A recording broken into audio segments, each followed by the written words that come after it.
How to fix WeChat application not working. So hello guys, welcome back to my YouTube channel. In this quick tutorial I'll be showing you how you can easily fix your WeChat application not working. So when you try to open your WeChat application and it automatically closes, or for some reason you can't sign in or log into your application by if it's keeps showing your some kind of error, then what you need to do is just simply head over to your settings.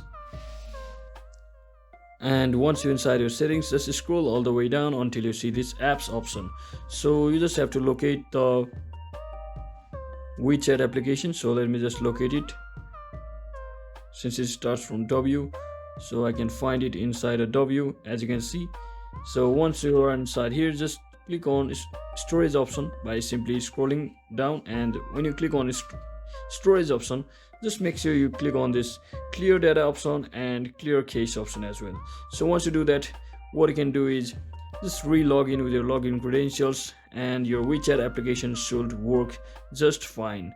So I hope this video was helpful guys. If it was, don't forget to like and subscribe to the channel. See you on the next one.